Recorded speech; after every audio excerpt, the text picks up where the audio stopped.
All righty, guys. So we got a special treat for you today. What I'm going to be doing is we're jumping right into the Black Bass Advisory Summit down in Richmond, Virginia at the headquarters.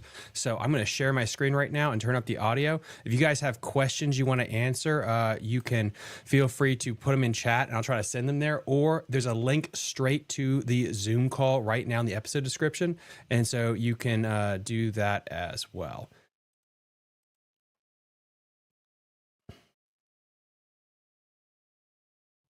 They're not going to really hang tight in those flows. So they kind of get out, find refuge, and it takes a while for them to return.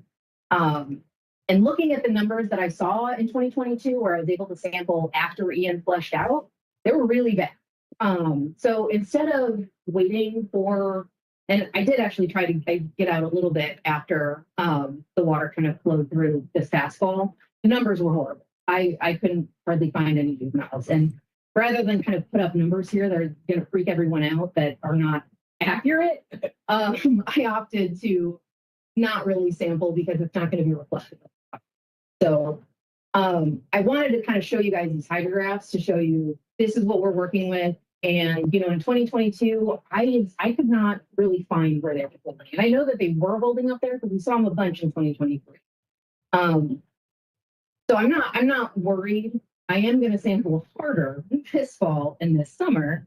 But yeah, I just kind of wanted to let you know that when in the James, the Chickahominy, and the York systems, we're going to be operating on the 2023 data, but we're going to dive a little bit deeper into it. And I wanted to contextualize it with some of the environmental stuff that we're looking at this fall. So James River, so again, this is 2023. I know some people in this room have heard me talk about the changed sample design before, but I am going to point it out again, is that in 2021, we changed the sample design from fixed sites where we're targeting the bass habitat. We know they're there. We know that's where the big ones are going to be, to more of a stratified random sampling. So when we're sampling, we're not always in the best habitat, but it's important for us to sample that way because then we can kind of extrapolate to the whole population. Instead of saying like, you know, bass are doing well in bassy habitat, we can say bass are doing well in the James River. And that's what we want. That helps us kind of track populations more accurately over time, and it really helps us pick up on any changes quickly. So when we had the fixed site sampling, we weren't really picking up on as many of the young year. So any given year, you know, we would see some juveniles, and that's great. But if we had a really bad recruitment year, we wouldn't really be able to capture it as well. So this really helps us, although, you know, we're not, you know, sometimes we're not hitting the best habitat, and we have to kind of make up for that by targeting different sites, you know, and adding them in just to make sure that we're targeting those sites. This is kind of a shift towards a more holistic management strategy that helps us just be better in tune with the population. And so similarly, we're now seeing, when we sample, we're seeing a lot more of those younger year classes, which is what we like to see. And so we'll see a couple slides later where does not look that good. But that's kind of like what we want to see. We want to see good recruitment. Those fish are going to recruit into bigger size classes, especially in the James River. We just talked about SAV and how important that is for rearing. So we know that they're spawning. We have lots of juveniles. They got habitat. They got snacks. We love it. So, you know, I've talked to some of you about this. A lot of folks say there's been changes long term with the bag size. And so I know when I come up here, I talk to everybody about length, and I get the same questions like, well, what about these, 5-pound fish? I haven't, gotten many 6-pound fish. And I'm doing mental math trying to be like, well, what length would that be? So instead, this is a distribution over time of the average weights of our preferred and larger size fish. So these are bass that are 15 inches and larger. And because I didn't feel like converting the y-axis, I had a little help in creating the graphs. But the 5-pound and the 2.5-pound lines kind of show you bracket, like where most of them are, and this is a 10-pound line. So over time, you kind of, and again, there's going to be like a little bit of a kind of showing up when we change the sample design. So you see like a little bit less like kind of variation. but a little bit of change in like the maximum size over time.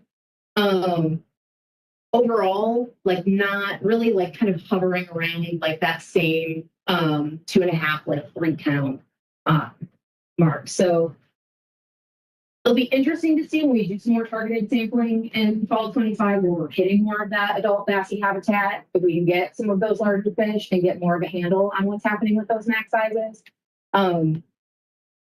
Yeah, so I'm not, this doesn't really like concern me. We're still getting some like really good sized fish. And this again is the fall sampling data. So this doesn't include more targeted sampling that we do where we have gotten a few like bigger fish. But because it's not kind of tied into this sampling regime, I don't want to kind of put in data from, you know, summer or spring or something. So this is strictly our fall data. So those bigger fish are still out there. What I would like to do is to target more kind of what we call predator sites to kind of get more at, see if we can kind of get the variation in the max sizes like we have in previous years.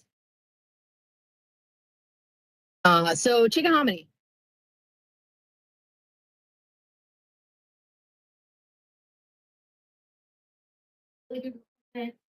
More big fish, which the Chickahominy is known for. And the Chickahominy and the James really kind of go back and forth. They always have.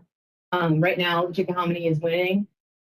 We can kind of see, especially, and I know there's some kind of complications with the stocking, et cetera. So there's some kind of like interaction there, but you can see kind of when the vegetation starts to like increase and we're seeing like kind of that translate into more juveniles and bigger adults. And of course, the spawning in 2015 and 2016 is going to boost some of those too. So you see those kind of recruiting into the population and that kind of falling off. And then similarly, looking at weight, did not see those personally. But same kind of thing. Average of those preferred size fish, 15 inches and up, kind of hovering around 2.5, 3 pounds. Overall, bigger than the James. We kind of know that. Not as much of kind of a variation in later use. So this is the kind of stuff when I'm looking and when y'all tell me that your bag sizes are down, this is not me saying like this is proof that that's wrong. That's me saying that what that tells me is that, you know, there's fish that I might not be capturing in my sampling and tells me that those fish are getting, you know, more rare, right? So not like,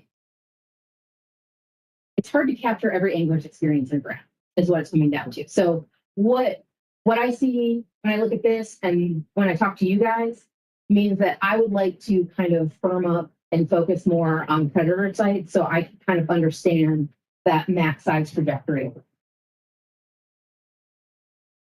Does that make sense? Okay.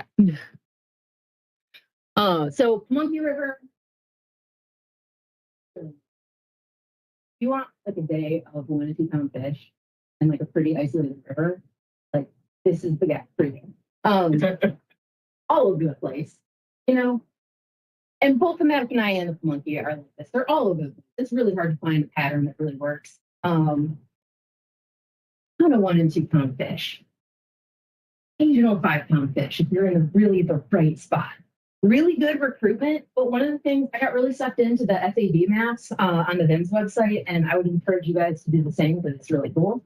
But the Pamunkey River has had a lot of vegetation changes over time, but really like the meat of it is right around what's that big marsh right below the like White's Landing to above the railroad tracks. That's really like the bulk of the bassy habitat, which y'all are looking at me like, yeah, I know.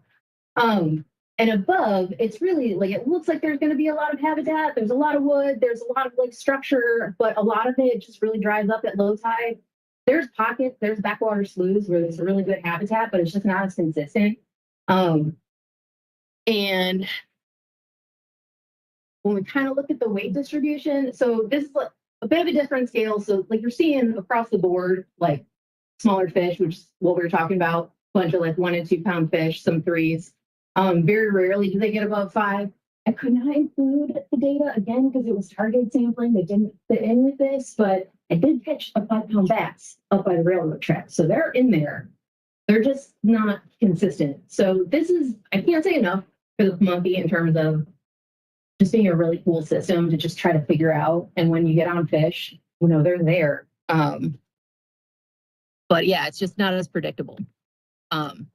So Mattaponi, and this is what I was talking about with the size distribution, was really hard to find young year. And it's hard to find any fish in the Mattaponi, to be honest. And one of the things in looking at the SAV maps is the SAV in the Mattaponi tanked in 2015. As I was saying, guys, drop a comment down below. Please let me know that Facebook and YouTube are hooked up. Just put ... or hi or something, just so I know that YouTube and everything's working, and I'll turn her back on. They're talking about the Mattaponi River right now. Again, I am beaming in to they're at the Richmond headquarters, the Department of Wildlife Resource, talking about tidal water fisheries in Virginia, their fishing reports. Displeased at the number of young of year. And so I went and did a lot of targeted sampling after that, and I found them. But again, they're just really inconsistent across every life stage. Like I would tuck into some no-name creek that's kind of like going against the tide, and just, these little channels that are just as wide as your boat. And, you get on a pocket and you get some nice adults, you get a pile of young year, and then I'd be like, oh, this is great. I'm going to keep going and seeing what else I can get. And then it'd just be nothing for 10 minutes. And I'd be about to give up, and I'd get on like another pile. But then when you put these averages together, the numbers look really, really low, because I'm having to, do electrofishing for like 20, 30 minutes to find a couple piles of young year. So it's really hard to show that the Mattaponi is doing well, just by the numbers and by the averages. What I can say is I'm not concerned about the young year after all that sampling. It's because we found a lot of sites that had young year there and had really good bassy habitat. It is not where I thought it would be. A lot of it is in these little kind of little no-name creeks where it's like sometimes you don't even see them until you're like right up on them. Like it just looks like a little bay or something, and then it's like, well, I guess I'll just keep going. Oh, there's a whole creek back here, and it's that kind of habitat. More in the Mattaponi than the Pamunkey, but in both of them, really, where you end up finding this really cool habitat and just pockets of bass and young year. So really hard to show it in the numbers. Mattaponi is, if I had to rank them, Mattaponi would be probably the lowest on the list in terms of quality bass fishing. But a lot of that goes into habitat, and a lot of that habitat for rearing just isn't there right now. I don't think these storms are helping very much. I think any kind of progress before these beds get really rooted, they're just kind of getting torn up by high flows. They're also less rich systems than, say, like the Chickahominy and the James, a lot of green swampland. But I do want to point out, and when I talk about the sampling design and what we why we changed a lot of things, when we look at these kind of time series, there's a lot of gaps. And I don't like to not know what's going on in these rivers. So when I see like a lot of gaps, there's, my brain is automatically like, well, what's happening in the middle there? How do you go from this to this, or from this to this? Like what happened here? And the Mattaponi and the Pamunkey, just because they're farther, just because, not as many people ask us questions or yell about the fishing there, if we have to cut something, sometimes that's what happens. So switching to a standardized sampling design, we're hitting it every year. There's not going to be a missed year unless hurricane, and you can't get there. But we're hitting it every single year without fail. So there's not going to be gaps. And when we see stuff like this, we can just say, oh, we just didn't hit those sites, or hey, I know where to look to make sure the young year are doing okay. So not to harp on the sampling design like too much, but one of the big reasons we did that is to make sure that everywhere is getting equal coverage, so we kind of stay on top of these populations and just not miss stuff that's happening. So I'll stop talking soon. Swear. So just going forward, fall community sampling will be done as usual, with a lot more focus on hitting targeted bass habitat to just kind of reaffirm those numbers, make up for lost time in 2024, and just make sure we have a good handle on the population. Again, I'm not nervous, but I don't like not knowing what's going on. So we'll get in there starting this summer or spring to get a handle on it. Invasive species monitoring is something we're always doing, so we'll continue to do it. Northern snakehead, we have documented them in the Pamunkey River.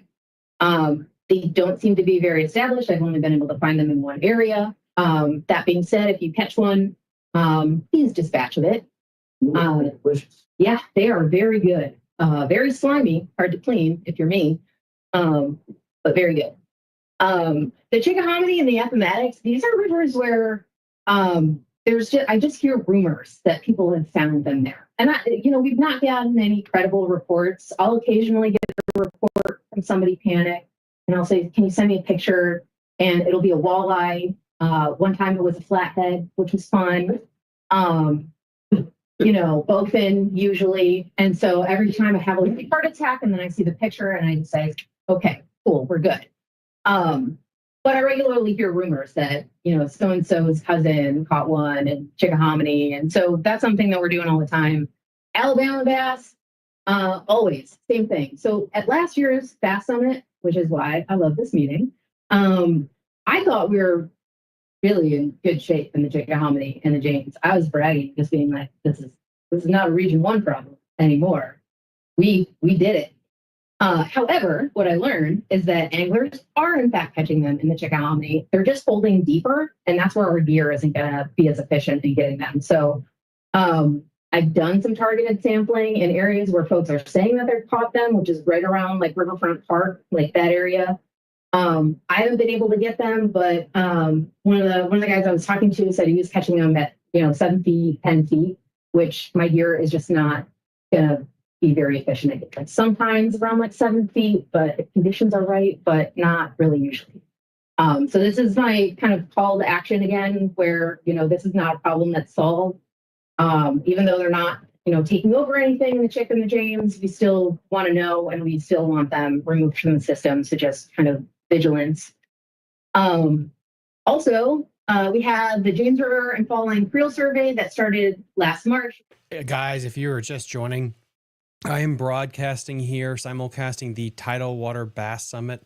Is held at the headquarters of Virginia Department of Wildlife Resources in the Richmond area. If you want to, there's a link. If you just want to get the link just to watch it straight there, you have to listen to it on Teams. Otherwise, you can listen here and I'll re-record it. If you're just joining, please just put a comment down below so I know if my comment section is working, because right now I don't think my comment section is working. We had very few rejection of the survey. So we're able to manage these resources because y'all participate, you show up, and you're engaged. So just thank you for that, and we'll have some datums for you in the fall.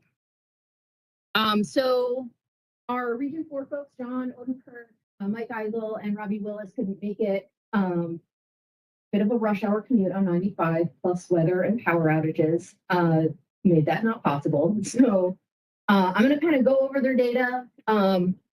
It's short and sweet. So they're working on 22 years of data. They would want me to point out the y-axes are not the same.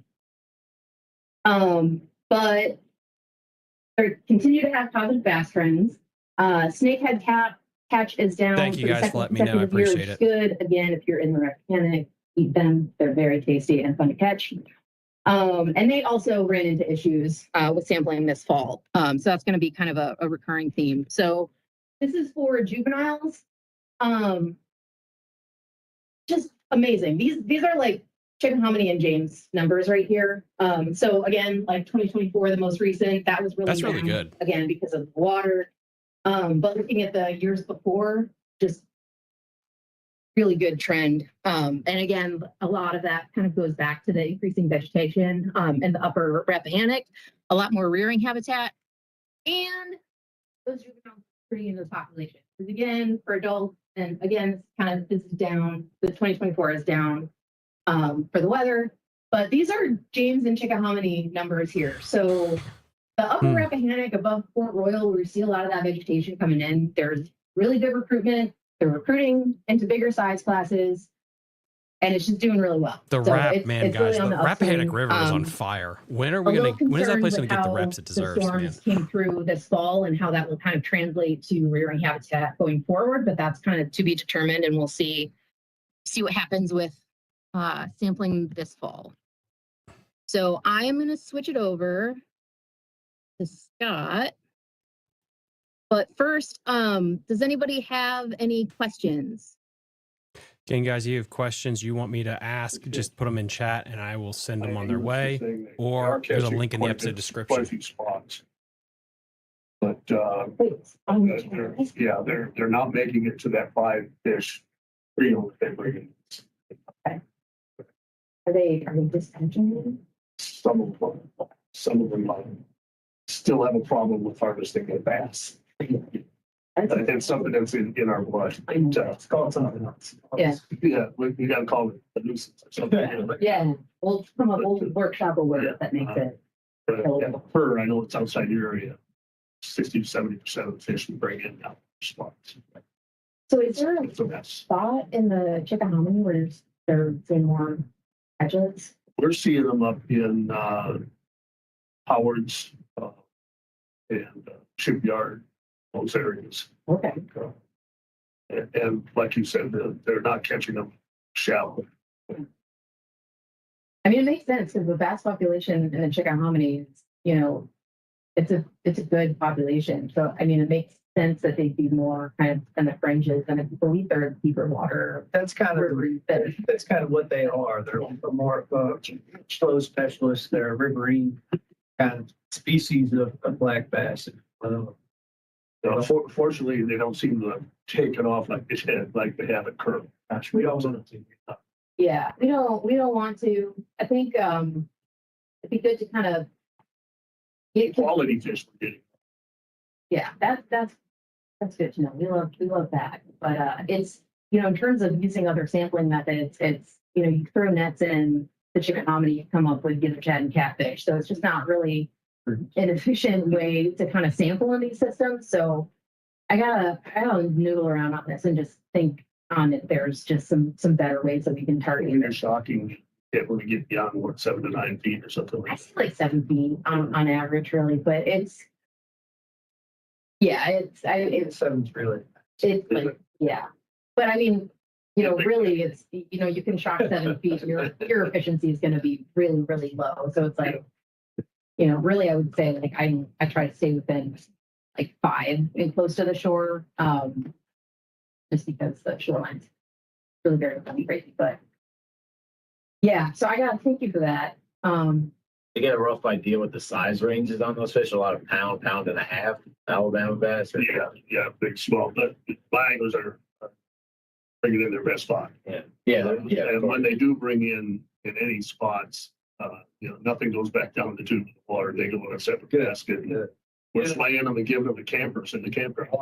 They're happy. That's the best way right now at this stage in this Alabama bass establishment is when you catch one, it needs to be harvested. I understand the problem with the 5 fish bag. You know, you can't possess another, right? Well, we're allowing them to bring spots Okay, good.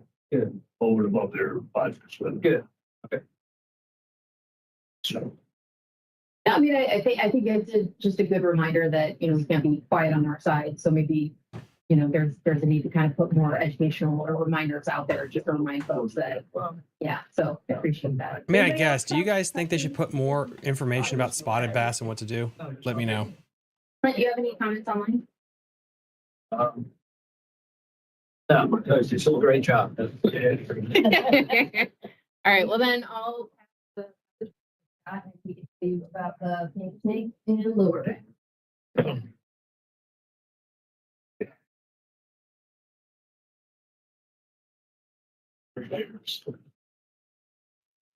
All right, guys, I want to help them out here. Down button. Yeah. I'm going to give away a gift card to Jake's Bait and Tackle for people that ask good questions for me to ask the DWR guys. This is a big deal that they're making this available for us to comment now and making it open to the public.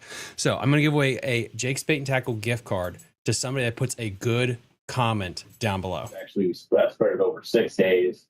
some of the lower end sites, not necessarily the best bass fisheries in the world on lower parts of the Rappahannock, but you do have some good habitat and cover. Salinity wedge is always fighting those guys down low. I'll talk a little bit more about those guys, those sites down low. In the 2024 survey, we were able to hit 5 sites on the Piankatank River. We were out there on October 7th, beautiful day. Salinity was not nearly as bad as it was the last couple of years, where we were fighting sites that had about 2.8 parts per thousand on the salinity.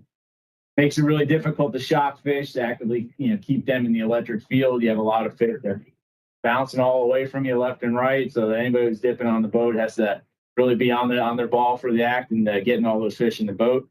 We had the combined effort of the 1.38 hours of pedal time, so pretty much you're rolling with the 1,000-second runs. We're able to get roughly a good idea of the fish assemblage that was there. Looking at 20 fish species that were collected with a total of the 759 fish. Based on your bait fish in the mix, largemouth bass catch was 7.77% of the total catch. The upper Piankatank River, anybody's been up there, beautiful as can be, upper parts of Dragon Run. Plenty of habitat all over the place, a lot of SABs. All right, Everett, I see your comment there. Are they finding more Alabama bass or largemouth? They're finding more bass. They're finding more bass. That is a close runner-up question to Jake's Bait and Tackle. Come on, guys. Come on. We're in school right now. Let's get better. Better questions. Off the coast for about like 2.5, 3 weeks, and he had a lot of coastal flooding. So a lot of the areas that we were hitting, on the Piankatank as well as the Rappahannock, high tide, we're about foot and a half above high tide. So you had a lot of spots where the water was just so high up into the cover and habitat. Can have an influence on a lot of our catch rates, especially, if you have snakeheads and bowfin that are up in the marsh grass.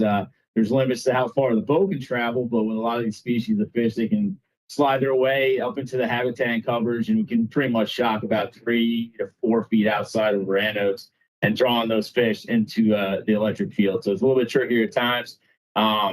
Conductivity and salinity were not too bad this past year, so that was good on that end. We actually had areas that were, were unsuccessful in shocking last year. We were able to hit some of the sites, so that made for a plus on that end. And one of the things we're having, get the action shot. Unfortunately, it's not a bass flying into the live well. We had a lot of bowfin up there.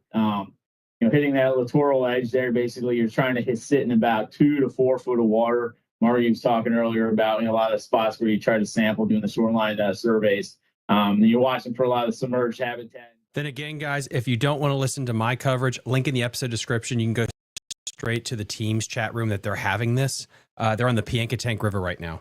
And all the different fish that are moving through the system there.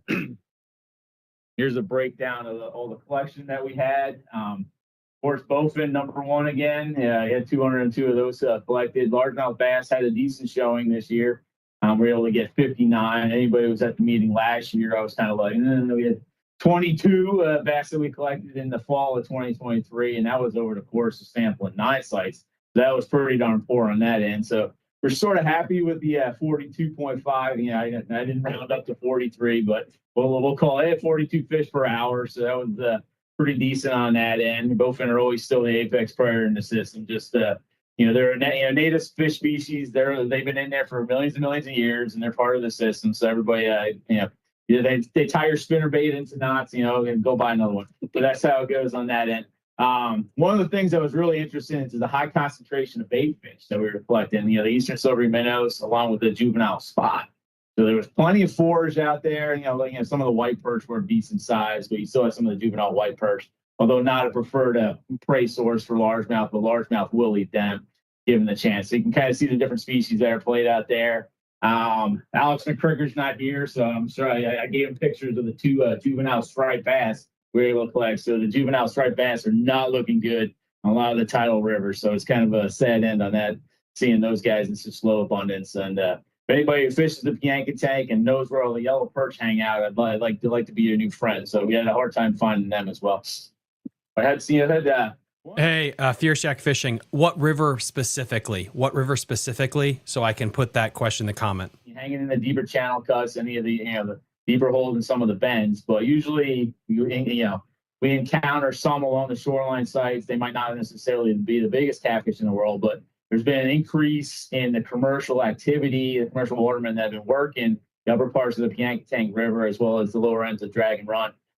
So how many of those fish are being yanked out of the system? Will that have an impact on bass survival rates somewhere down the line, or is that freeing up a lot more of the forage base for the other predator fish, the largemouth bass as well as the bowfin? So we'll see how that goes in the near future. Here's just this breakdown of the bass that we were able to collect. You see a strong year class. The YOY is a fancy term for a young year. Represented from the 2024 spawn. So you did see, some nice fish coming through the juveniles. Plenty of good SAV out there for them. Mind you that we'll see next year whether or not that peak of distribution translates further down the line. These are in centimeter groups. So if you learn anything from tonight, 30 centimeters, about 305 millimeters, that's 12 inches. So you're looking at pretty much 12-inch fish here and out.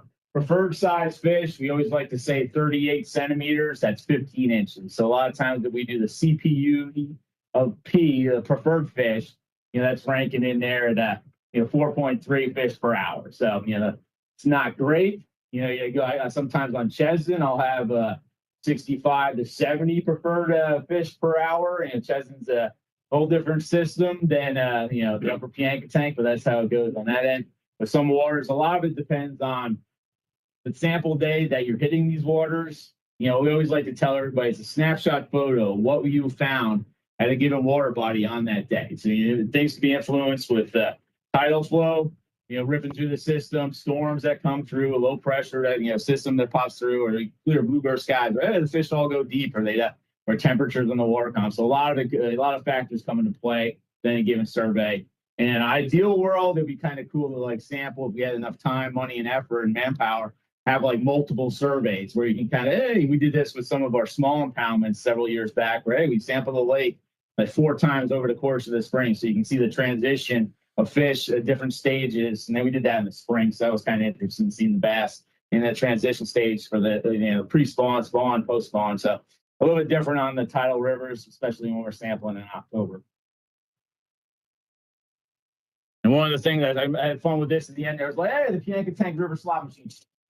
You never know what's going to pop up, whether you get the bowfin, largemouth bass, or even the red drum. We were out there last April looking for striped bass for our broodstock for our king and queen hatchery, and we ran into 3 or 4 red drum that were up top, upper part of the Piankatank. So it's kind of interesting on that end. Mind you that a lot of people, the native fish species, the bowfin, the red drum is native transient that it comes there at times, whether or not it gets pinched. Cold water, winter kills this and that, or out migrates out enough to survive. But one of the things with the largemouth bass population in Piankatank, people that fish it actively and often do find bass. A lot of 2, 2.25, some 3s. So you're not going to be setting the world on fire with a bunch of 4, 5, 6 pounders. A couple years back, I did shock up some 5.5s and one that was just shy of 6. And those fish are rare. I think the growth rate. That is the one thing that's cool about tidal water fishing, guys, is the fact that, largemouth bass, trout, red drum. Who's caught a red drum while bass fishing? And Bruce, you just want a gift card to Jake's Bait and Tackle. Just sent your question in. Those forage fish that I showed you on that one table, and that's kind of good for the bass that are there. One of the things that people have been able to catch bass, even when the salinity levels are starting to creep up in the fall, where I can't shock some of those lower docks and piers, further down. So some of those marsh edges where you might have salinity of 3, 3.25 parts per thousand, and the bass are still there because they adjust to the salinity that's creeping in, but they're still finding the forage. And I kind of take the YSI reading, I'm like, 3.5. Motoring my way further up river up to the and find water that's accessible to our electrofishing unit. That's pretty much it on the coverage of the Piankatank. It's showing some promise. It's good to see that year class of those juvenile fish sliding on through, and hopefully they will stay along long enough, 2, 3 years down the line, where we'll see an uptick in some 2, 2.5, 3 pound fish. And I'm not holding too much of my breath and hoping to see 4s and 5s. I know last year one of the anglers in attendance was like, I remember a Piankatank back in the day. It was the 8, 9s, 10 pounders. So There are times when you can have some larger fish in the system. It takes a lot to get those fish to that size in any public water. Chickahominy is a special gem in itself, and some of the bigger bass that are produced there. But Piankatank's never going to produce the.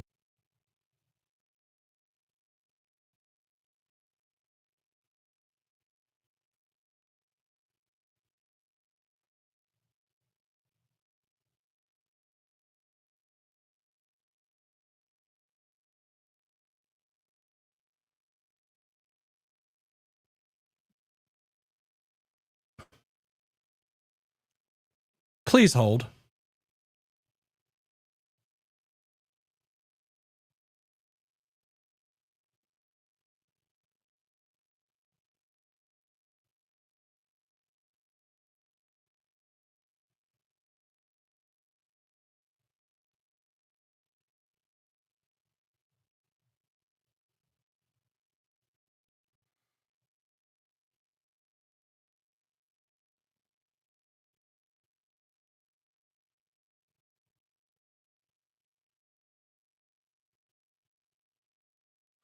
Yeah, they just lost their audio. That is why I am here to save the day.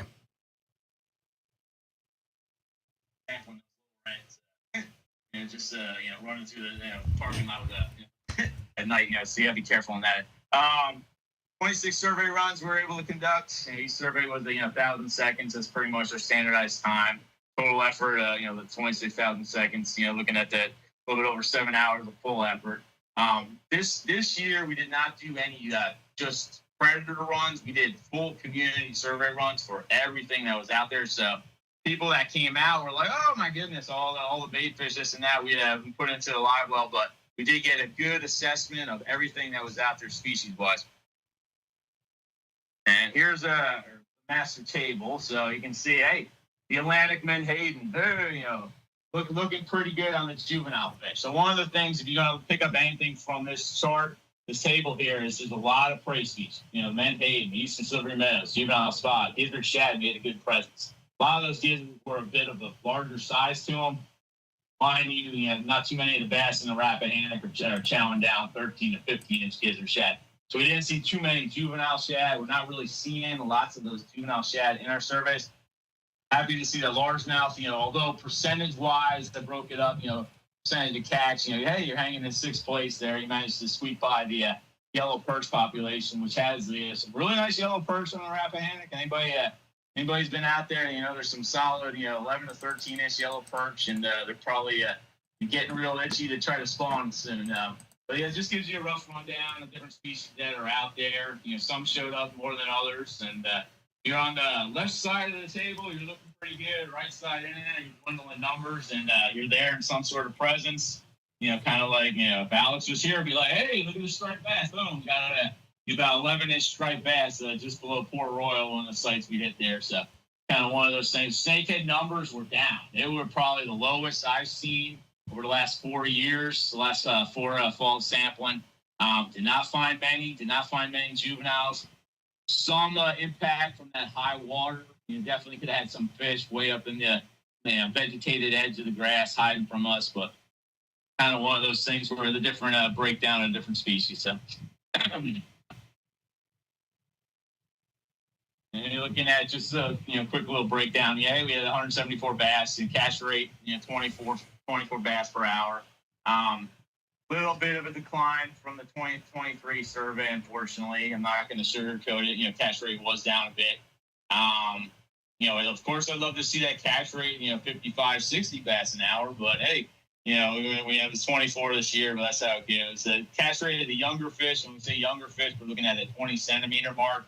So pretty much anything under 8 inches be considered in that young category. That was like 12.6 per hour. Definitely down from 2023. 2023, we found a lot more juvenile bass hanging in the hydrola flats further up by Port Royal. Mill Creek, the mouth of Mill Creek, I'll use this as an example. We basically saw, we had 67 bass in a 1,000-second run in 2023 in Mill Creek, just hitting that hydrola flat, and basically the outside mouth of it. We don't go too far in. And this year we had 24. So we're like, okay, 24 is solid in comparison to some of the other sites. I'll show you here in a little bit when the catch rates were basically non-existent on some of the lower end sites that we hit. But you're still seeing that decline where you're like, okay, 67 to boof, 24. So, the catch rate of the preferred fish improved a little bit. Mind you that it went from 3.88 in 2023 to 4.3 as well. It kind of mirrors the catch rate of preferred bass from the Piankatank. Here's just a length frequency distribution here again in the centimeter. So just showing that large assortment out there. Bass are growing. You got variable growth rates going on for the most part. You do see a little bit of a peak here, but I'm thinking you still have those young year fish that are sliding where you can still get bass 7.5 inches hitting pretty much that second week of October. Definitely see that gap where they're spreading out to that other year class. So you were actually with the warmer winter that we had last year. Mind you, this winter has been a little bit different. You did see that slug of fish, from that 20,000 and the 2023 year class push on through. So it's interesting seeing those, 10 to 12 and a half inch, 12 and a half inch fish, sliding through. So basically you're looking at the preferred fish, 4.3 fish per hour. That's just, 38 centimeter fish all the way out to 49. All right, guys, I'm going to do something real quick. Please hold. Bigger than 400.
further down around Fredericksburg. I'm not seeing that coming down the lower ends of my sampling section below Port Royal. Of course, you do have days, a lot of turbidity, mixed into solution, all the sediment, and that comes from a lot of, bad practices in the watershed, whether you have a farmer or this or that, or there used to be times in Jets Creek, you come in there shopping, you're like, oh gosh, you got 10, 12 cattle, the cows are coming down off the hillside. They're not there as much, but they definitely were cooling themselves off, running around in Jets Creek, and that definitely does nothing to stabilize the the submerged aquatic vegetation or the silt. How's the audio now, guys? Can you hear turn me? that all into solution. That's not a good thing on that end, but definitely not seeing that. The Rappahannock's always got a little bit of the turbidity action going on. So as much SAB that's coming on definitely clears things up. You get into Baylor's Creek where you have a fair amount of hydrilla. At times, actually in Elmwood Creek too, the water looks pretty darn clear. It's just a matter of that sponging nature and holding a lot of that sediment into solution. So there's much SAB in the river system that we can have growing. That's actually best deal going forward in terms of trapping a lot of that suspended sediment. That was my rambling answer on that. Sediment is good. Good. Any questions for Scott in the room? Oh, thanks. You should be like, why can't you shock 500? No, we're good online. If you guys don't mind, really quick, I'll do the message from the president. Mike Bednarski, our fisheries chief, couldn't be here tonight. He really wanted to be. He's dealing with the aftermath of the ice storm in Chesterfield. He hadn't had power in a while. He's got some angry dogs and an even angrier wife at home, so he wasn't able to come. But my name is Clint Morrison. You guys don't hear too much out of me because I have the very lucky job of just getting out of the way of Scott and Margie. I'm the person who makes it so they can do their jobs and improve the timesheets and everything. But we're lucky in Virginia to have some of the best fisheries biologists in the nation. You won't find two more hardworking people, two more knowledgeable people who care about what they do. And honestly, we work for you guys. So thank you for being here. Thanks for your support. And we want to hear from you anytime and every time you got a question or a comment or anything. Just reach out to us here at DWR. So thanks for being here. And, it's probably not half as entertaining as Mike would have made it, but thank you. I'll turn it back over to the people who know stuff. Yeah, I just want to say thank you again for everyone coming. And just to kind of Clint's point, is one of the reasons that we do this is just for transparency and to give you guys access to us. And it kind of started, I think it was a few years ago. I was out on the Chickahominy, and I think it was Chickahominy. Anyway, I think I had just come. I'd done one of the pre-tournament meetings. I gave a talk, and an angler asked me if like where you can go to learn more about fisheries. And I was like, oh, well, I just gave this talk at, fishing club. And he's like, oh, I guess, I'm not in a fishing club though. So I guess I don't get that. And I was like, oh, wow, that really sucks. Yeah. Everyone should be able to have access to the information that, we are public employees. All of this is public information. Like, we manage resources and trust for you guys. Guys, they are doing a great job. They're trying their best to be as open and transparent as possible. So I'll give them that. I don't always agree with them, but I'll give them this. To help you guys out, just so you know what's going on with your resources and with your system. So, even when we don't have the best turnout, I don't really care. I just like people to have the option to come and meet us and learn about what we're doing, and just be informed. So thank you guys for coming. Thank you for being engaged. Got a hand. Go ahead. Love engagement. Awesome. I can get my computer to cooperate. Should be able to talk now. You have to unmute yourself, though.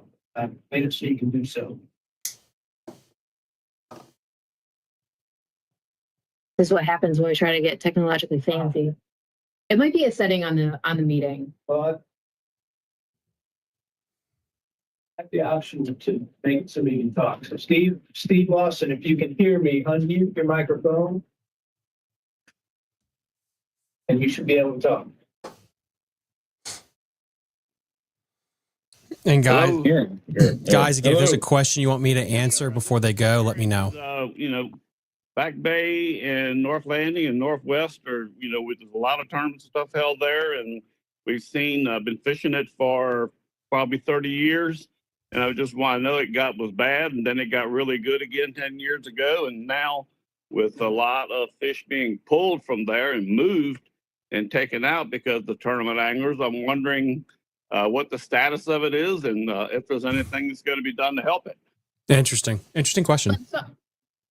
Yeah, so I'm going to let Clint answer this. I kind of do the James River and above here, but Clint has a little bit more information, might be able to give you a better background. Steve, this is one I can actually kind of handle. Our biologist, Chad Boyce, who handles Back Bay and the Northwest, North Landing Rivers.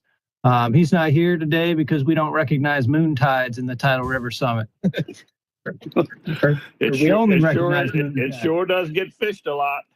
We don't recognize wind tides. That's what I meant to say. Wind tides. But all jokes aside, bass are doing great in Back Bay, and it's in large part to do with the amount of grass down there.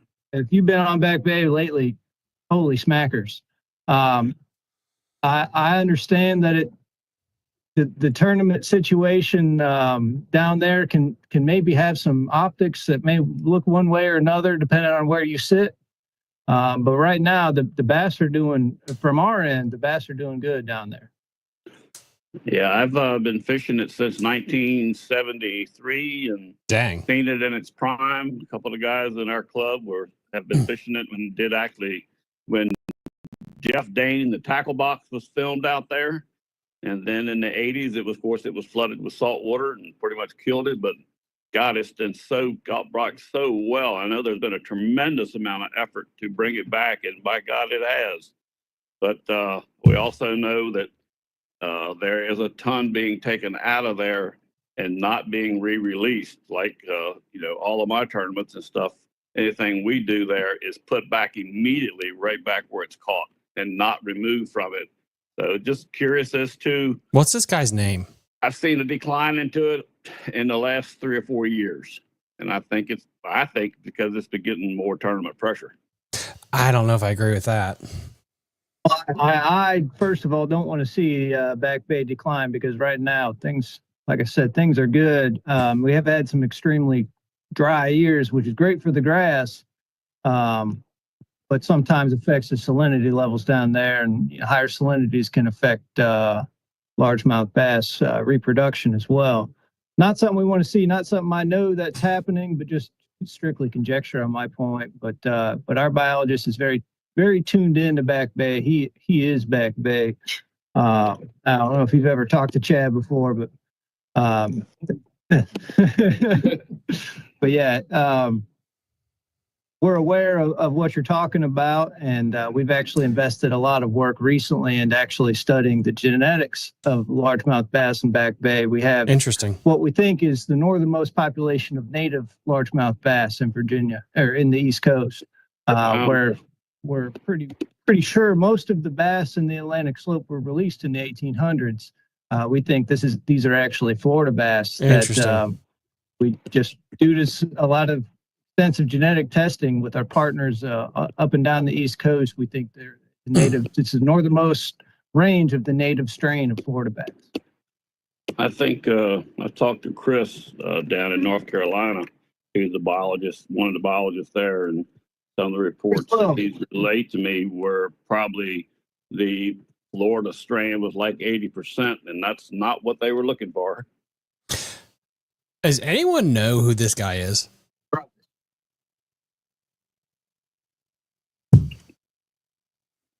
Y'all go away.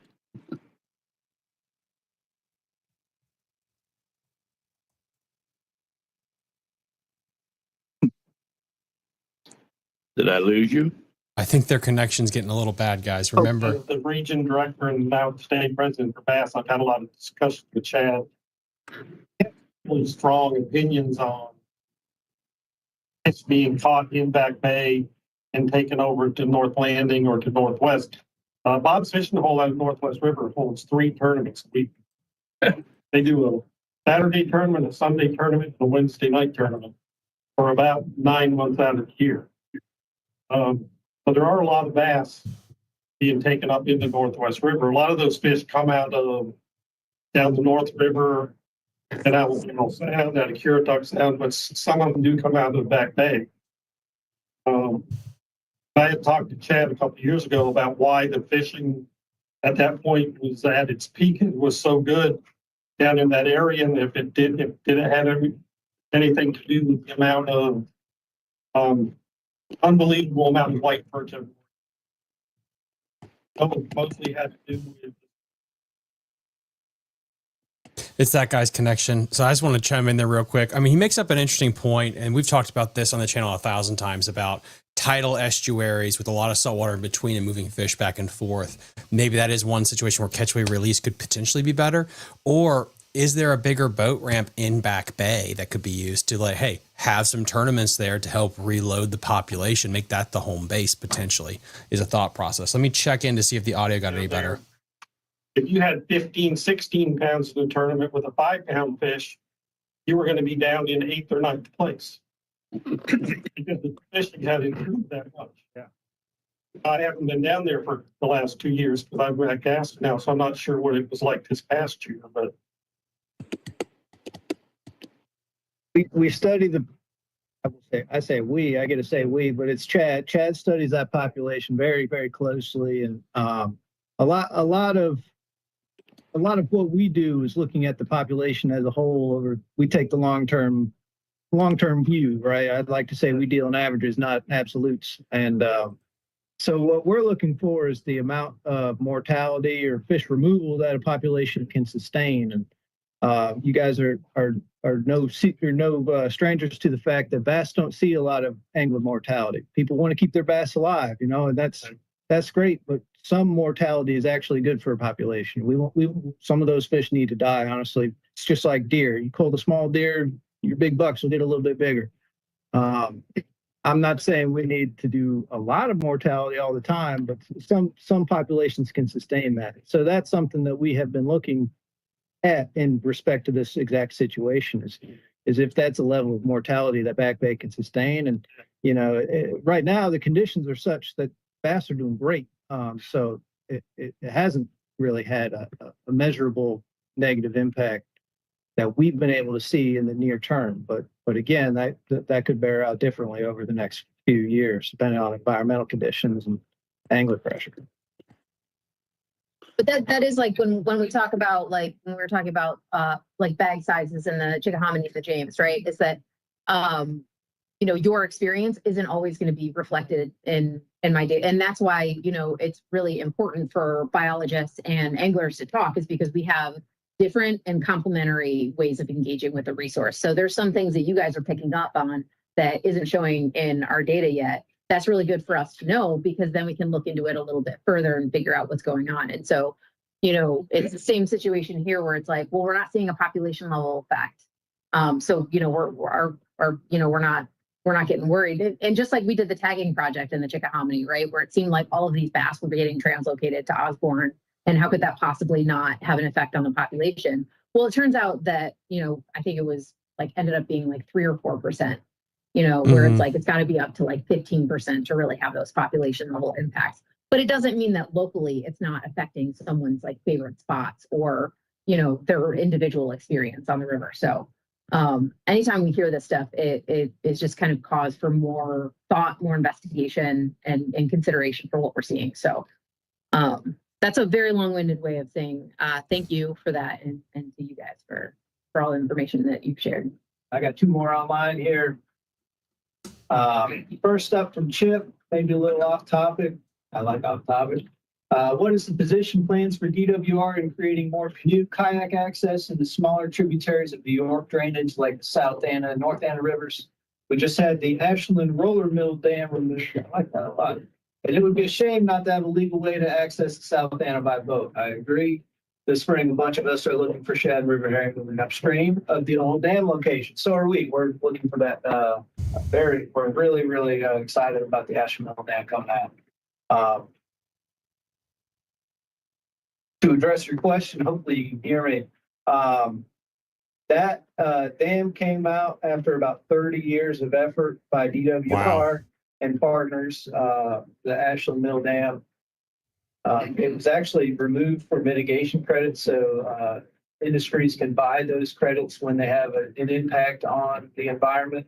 So it's like a carbon offset, right? So that if the dam was removed by a third party who sells those credits to the industries for mitigation.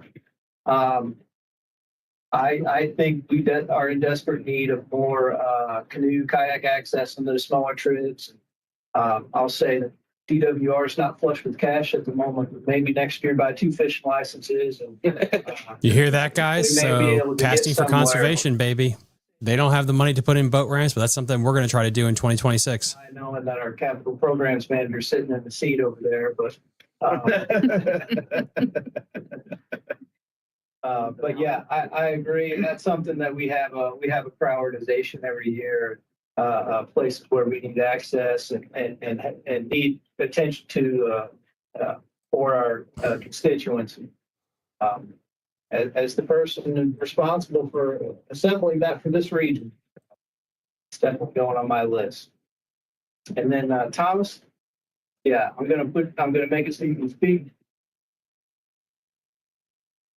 Okay, I would like Thomas, all you have to do is unmute yourself, and you should be good to go. All right, let me figure this out. Can you hear me?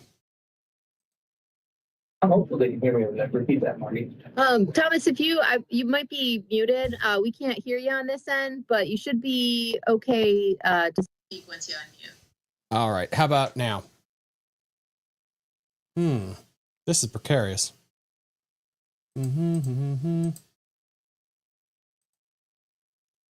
on.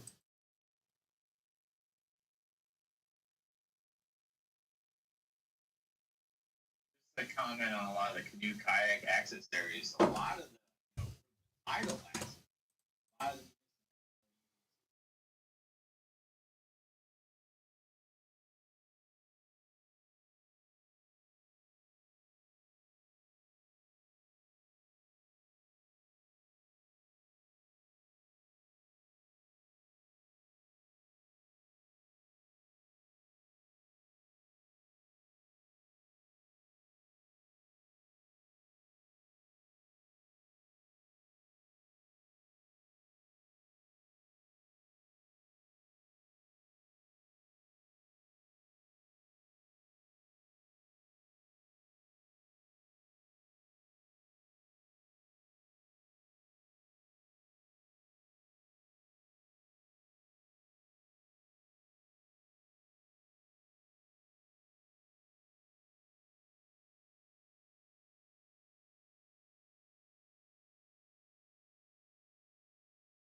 Hang tight, guys. At fish sampling, we have to plan around the railroad bridge because our biggest boat can't fit under the rail bridge. So we got to do like above and below the bridge. Thomas is having issues with the technology. That's usually a me problem. He says, what do you guys think about the rise in big bass being caught in tidal estuaries? Allegedly, there's a 10-pounder caught this past weekend on the James. Oh, I did not hear about this. I feel like I should know about this. about the 10-pounder out of hand. I would love pictures if you have access to it. One But on the cat trail tournament, but that was like about a month ago. It was a while back. yeah, I mean, it's not surprising. You know, we know they're out there. I think when we were running the tagging project in the Chickahominy, Scott sampled our biggest lady named Big Betty. She was 8.5. Still out there. And, nobody's reported catching her. So, you know, when it comes to those larger fish, I see, you know, Chickahominy Lake when I'm sampling out there. I've gotten a 9.92, 9.3, 2 9.5s, and a 9.7. I haven't cracked the magic mark of 10 pounds. You know, it's just like, and a lot of that kind of goes back. If I was doing a survey second, third week of March, you know, hey, out there purposely on the earlier end of the spawn to try to get those bigger females. Hey, bias my data a little bit. Hey, we got some bigger fish, you know. So, but usually if I'm out there second week of April, a lot of those bigger girls have spawned. That 1 year we were lucky in Johnson Creek where we actually got that 9.3, 9.7 together. Yeah, that was when the pads were real thick, just below the little mini no wake zone, upper part of Johnson Creek. We're like, boom, boom. And when 9.7, you know, when she got shot, you could pretty much stuff a basketball in her mouth. It was how big it was. It was like, whoa. And Catherine was out there, one of our best fish dippers, and she's a machine. She's like, you know, so, and that was a blast. And not every day is like that. There's plenty of days where we don't see, you know, shoot 6-7 pounder, and let alone anything in the 9 pound range. So those days are few and far between. But last year, the biggest bass I got was, you know, 7.5 pounder out of Chesden earlier on, but it didn't crack 8 pounds. So if you catch an 8 pound bass, you know, that citation by weight, very special in public waters. You know, it's a whole other story if you're fishing that private little mill pond that gets, you know, 5 or 6 people that fish it over the course of the year and might have a pile of gizzard shad in mill pond. You know, it's still a good catch if you're getting some 9, 10, 11 pound fish out of some of these private waters. But in the public waters, and these fish see a lot of pressure, see a lot of lures. And then Beaver Dam Swamp Reservoir is prime example up in Gloucester where,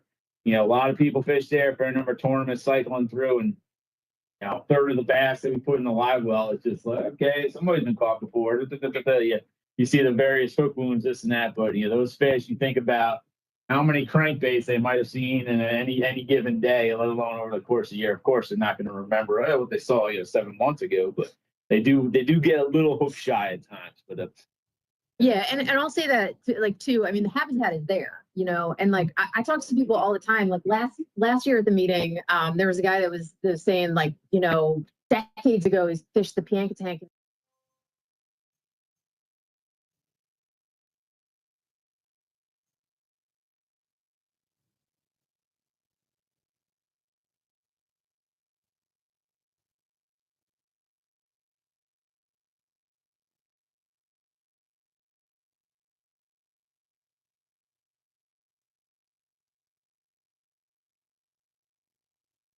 Well, what did I just do? Or just in Queens Creek, just on one transect. And it's, you know, I tried to go back and repeat it, but we had a broken net that sabotaged us. But you know, you have these big down trees, and you know, it's just prime habitat. But you know, you see a huge bass like come up in the middle of this tree, and you got this like 10-foot net trying to like wiggle through branches and trying to get it. And so there are definitely some huge fish that, you know, I've missed in some of that habitat that's just really good. And it's like, oh, I guess we'll settle for the 7 and 8 pound fish. But yeah, the habitat's there. They're obviously not super common. You know, bigger fish tend to laugh at our electricity a little bit more. So they have a little bit more kind of space to kind of get away. But it's good. I love hearing about that. I mean, I love hearing about people catching like 5 or 6 pounders in the Pamunkey. I love hearing about, you know, those good sized fish coming out of the Chickahominy. And I heard somebody say they caught an 11 pounder out of Chick Lake a couple of years ago. I got one that was 13. That was one of my tag fish. That was Garrett. He caught that fish in a tournament. That was pretty wild. Yeah, but they're out. That was actually that 9.3 pounder. About a year later, it's kind of interesting thing with a lot of their tagging studies. It all depends on if you get people, you know, sending information, trustworthy information. It's like, okay, I measured this, I got to wait. So it went to 9.3, then it was like 10, 10 and a quarter. Then it made that jump 10, 10 and a quarter up to 13. You know, it's a female, you know, row laden, you know, weight there. So you do have, you eat a, you know, pound of gizzard shad. You know, I see it on some of the saw guy on Lake Chesden where you're like, hey, you know, if it's got a stomach full of 7 or 8 gizzard shad and it's a female full of roe for, you know, half pound of roe. So like, okay, you know, that's 6.5 pound fish. It's a beautiful fish, but it's kind of weird because its stomach is so floated. But yeah, it's just, you know, those larger size bass are definitely, it takes a while to produce those. And when I worked in Farmville, this is way back in the day, it's Briary Creek Lake was, you know, we shot the 14.5 out of Briary. I was driving the boat that day. It was real fun. That was actually like we were doing a catch catch mark and recapture study looking at population estimate. And I was just driving a boat that one Tuesday, and they saw this girl coming, so they pull eggs still coming off this one point. And they're like, go. They saw her swimming, and they shocked her. And it was 27 inches long, 14.5, so 14 pounds, 5 ounces, absolute beast. And then I got a 14 2 days later, that was 25 and a half inches. And those are the two biggest ones that I think we've shot ever in Virginia. So we've had a few 12s and 13s coming out of Chickahominy River, but those fish, the 16.4, out of Lake Conner, mind you, 1985. And I always use this when we're doing public displays and talks with kids. It's like, how many bass have been caught in Virginia since 1985? It's like, how many millions and millions of bass? And like that 16.4 is just how special any of those records are at any given time. But kind of like that yellow perch that was caught, lower part of the Susquehanna River, it's like 2.3, 2.4. Just anybody see a picture of that, the new Maryland record, like I caught it in 50 feet of water and tandem jig rig. It's like, Toby's upset because that's not terribly far. Yeah. I think that fish probably was caught in the water had a little swim bladder issues. It's like catching a fish that deep is definitely has some problems on that end for yellow perch. So, I got one on mine for you. all right. Chip wants to know how far downstream of Fredericksburg do you encounter smallmouth bass? What sorts of size? We've actually seen some smallmouth bass about 1.5 miles below Port Royal. Mind you that they're on the smaller size juvenile fish in the 7 to 9 inch range. They're very rare below Port Royal, but they do pop up every once in a while. We didn't find any this year. Can you guys let me know, wasn't there a 10-pound bass caught on the James last weekend? They're tagging for largemouth bass. But they find more of the better size smallmouth, a couple miles down from Fredericksburg. I know, I hear just, stories from people, catching some 3-4s, occasional 5-pounders, not out of the mix for some of the better smallmouth, but definitely a little bit further, we're a little far down, but, those smallmouth are still up in the city. Can you send me a picture? Can somebody send me a picture or a post of who caught the 10-pounder in the James, please? I really appreciate it.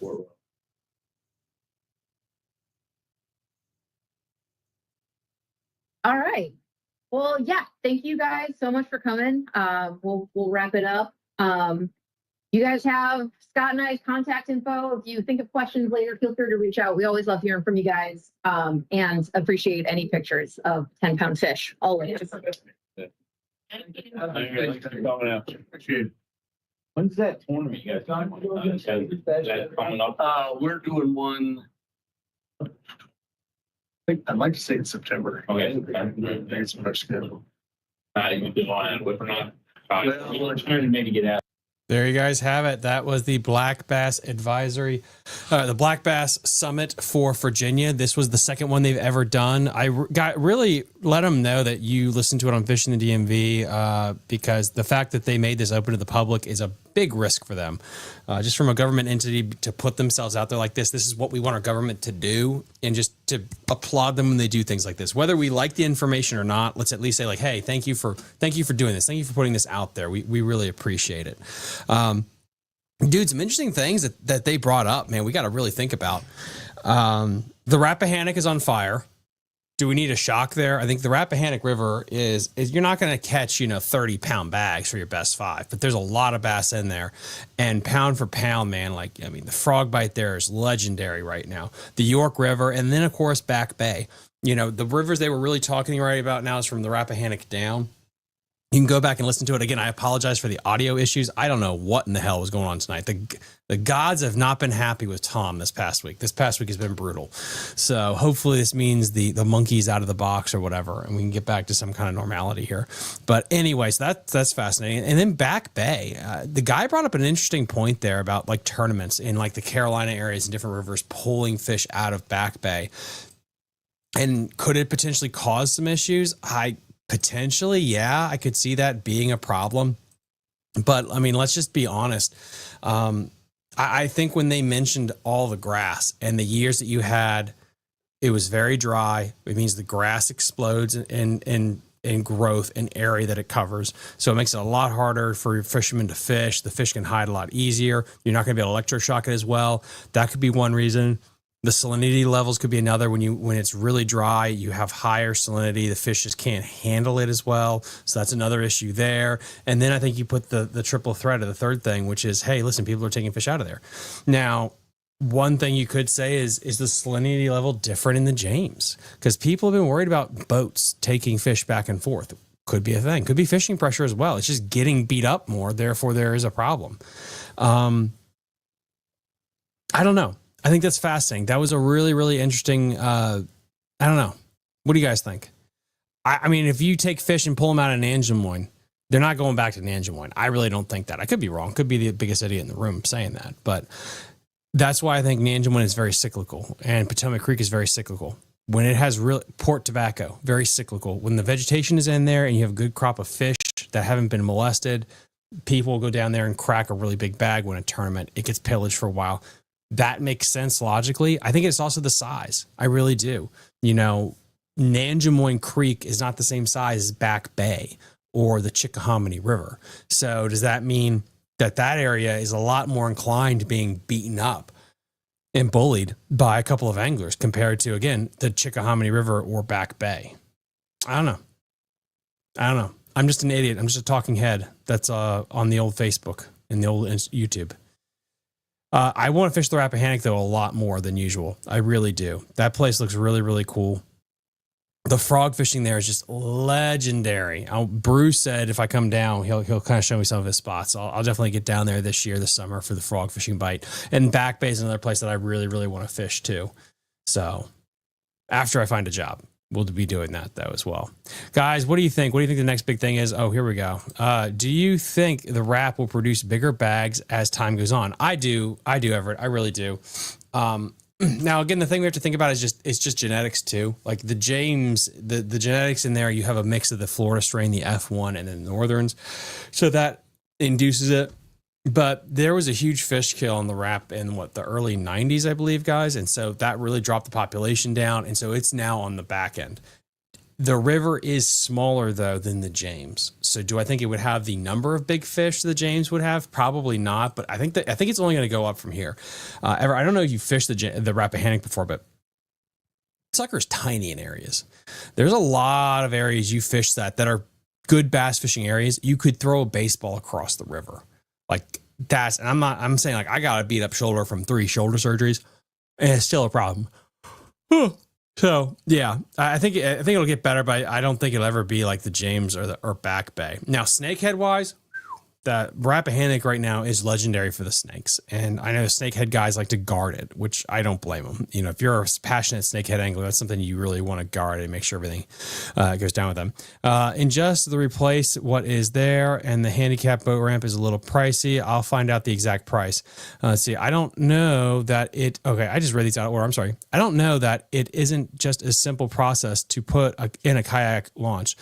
The Friends of the Refuge are working on replacing the current kayak launch on Mount Landing Creek, and we have to get a permit to just replace what is there. And the handicap ramp is a little pricey. I'll keep out the exact price. I'll find out the exact price. Perfect. Thank you, boss. Yeah, find out the price so we can kind of get that working. Yeah, what is nuts, what I've learned about trying to get this nonprofit off the ground for 2026 is the fact that, let's say we have the money, the hurdle of giving the money to the people to build the boat ramp, that's what's crazy. Like, you can't just give them money and they work it. They're like, get a permit for this. Oh, yeah. Sorry, guys. Get a permit for this. Get a permit for that. All right. Then sign this document. Then sign that document. Then after it goes through 6 different layers of HR, which HR is hell. Let's face it. HR is pure hell. That's another issue as well. So, I don't know. That's another problem, too. But I don't know. I'm just an idiot on YouTube. That's all I am. Let me get through all these chats and then we'll call it a day here on the old YouTube. Again, this is a little impromptu. Just wanted to be able to show this off to the world, what they're doing there at the Tidal Bass Summit. If you want to, I put a link in the episode description. They were on, I think, Teams I think they were streaming on Teams, if I'm not mistaken.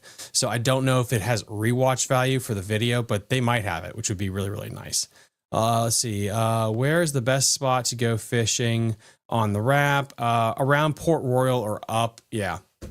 You can go down below Port Royal, but it's a lot. That's where it does open up to more like the tidal Potomac. It's really big. So if you have a boat, potentially you could fish around there. I've blasted past there in my Ranger, but going up towards Fredericksburg proper is the deal. That's where you want to fish. That's where you kind of want to go. So yeah, check that place out. Again, smallmouth fishing also gets better the higher up you go towards Fredericksburg as well. So go give that a shot. Let's see. Here's a good one. Here's Kai. Sorry, I did not get this question answered. I apologize about that. Well, I posted the question. I don't know if they answered it, but you can rewatch it on the replay to make sure. We had a little bit of an audio issue, which was weird. My Bluetooth. So what I'm doing is I had the meeting on my phone and on my extra monitor, but to make sure the audio was as clean as possible, what I did was Bluetooth my phone into my mixing board. So you heard the audio from my phone and then you got to see the screen on my second monitor. When it worked, it worked. And when it didn't, oh Lord, it didn't. What are the largemouth numbers further upstream from the tidal area? Are you seeing many largemouth in the non-tidal area? If you're talking about the Rappahannock River, yes, you're going to see some largemouth the further you go up. Not as prominent once you get past the break line in Fredericksburg. Let's see. Hop Yard. Yeah. Oh, the Hop Yard's really good as well. Yep. Hop Yard is a really, really good fishery as well. Anyway, guys, that's all I have for you tonight. Thank you so much for tuning in. I deeply apologize. I was a little late getting this up. I'm really, really sorry. I hope you liked all the episodes right now. We had a great crappie episode with Jake, who caught a massive crappie. It was almost a state record, almost. And he put it in the Cabela's aquarium at Gainesville. It was that big that they were like, hey, listen, like we've been looking for crappie this big. So I think that was a pretty cool story talking about the crappie fishing and where the next state record crappie could potentially come from. Go give that a like. Even if you're a Patreon supporter, just give it a nice little like on YouTube. It just kind of helps out with the algorithm there. And yeah, next week we're going to have a Monday night live, probably a little bit earlier potentially because it is President's Day, but I'll keep you guys informed about all that. That should be fun. So yeah, thank you guys so much for watching tonight. I really appreciate it. Please go like and subscribe. And yeah, I will see you guys next time on Fishing the DMV. Bye. Hey guys, quick little announcement for Fishing the DMV. Our Weekend Warrior membership group on Patreon is nearly full. There are only 20 spots still available. Once these spots are gone, they're gone, and I'll be closing the club to any new members until 2026. At that point, you can try to join again, but it'll be at a higher rate. So get your rates locked in now, and you'll gain access to our 5 fishing tournaments each year for Patreon members only, 5% off your orders to Jake's Bait and Tackle, 10% off your order to Tiger Crankbaits, 10% off your orders to Catoctin Creek Rods. You'll gain access to our private Facebook group community, loads of members only content, and of course, ad-free, commercial-free episodes of the show. You get all this for $6 a month, which is less than a pack of Cincos or a Jackhammer Chatterbait. Lock in these rates now because in 2026, I'm going to be increasing the rate to new members. And again, I'll give you an extra one here. I'll give you 8% off if you buy the membership for the year. So that'll be $66 for all of this value. There are only a few spots left, so hurry up and check out the link in the episode description. You're listening to Fishing the DMV with your hosts, Thomas Ahrens and Jared Mounts. Fishing the DMV is brought to you by Jake's Bait and Tackle, located in Winchester, Virginia. If